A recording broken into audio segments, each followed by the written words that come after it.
How accurate is the evolution of man chart that we see in textbooks and on nature shows? We have been told that humans have evolved from apes and see the picture in books depicting the evolution of man. But depictions of the so-called ape-men shown in these charts in the past have been proven to be wrong. The Piltdown Man, possibly the most influential so-called ape-man of all times, was exposed as a fraud after being used for 4 decades to show the evolution of humans. This was instrumental in getting the theory of evolution as accepted science in the first part of last century. The Nebraska Man was drawn from nothing more than a tooth. The artist drew a complete ape-man by looking at one tooth. This example of human evolution was highly publicized during the Scopes trial, or what is often referred to as the monkey trial. This Nebraska Man was very instrumental in getting the theory of evolution into the schools across our nation.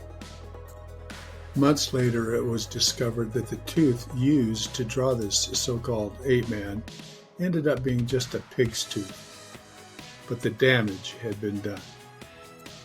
Java Man was also used as an example of so-called human evolution for years until it was discovered that the fossil was found in an area where both human and ape fossils were found.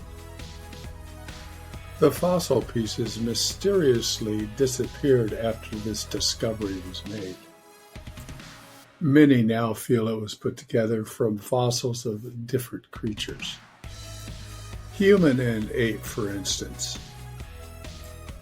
So it seems that at the beginning of the theory, for the first 8 or 9 decades, the charts depicting human evolution were much less than scientific. But it was enough to get the theory accepted by much of the public. But it does not get any better as we move into more recent times. Neanderthal Man turned out to be 100% human. The species was depicted as a hunched-over caveman-like ape-man. It was later discovered that one of these men had a disease that caused him to be hunched over. Neanderthals actually were stronger and had a greater cranial capacity than most humans today, which most scientists attribute to higher intelligence. The various Australopithecine fossils, including Lucy, have not helped either. They have been determined to be 100% ape or monkey, and most of those are just extinct ones. There seems to be no verifiable link between them and humans in any way. As we look at the DNA of apes and humans, it was thought a decade or so ago that the differences were very minor. With further investigation, these differences have now grown into a huge chasm. Scientifically, there is no possibility at all that humans descended from apes. Everything on the so-called human evolution chart is either all ape or all human.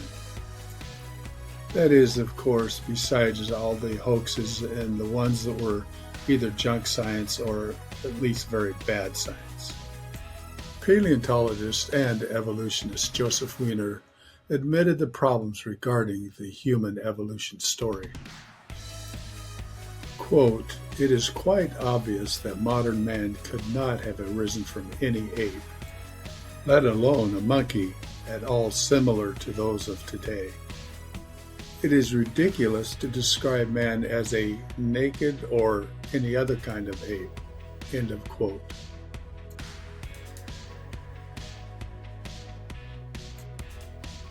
If the chart was drawn accurately, there would be apes on one side of the chart and humans on the other with a huge space in the middle. It appears that evolutionists have a long way to go to even begin filling in any of the missing links between apes and humans.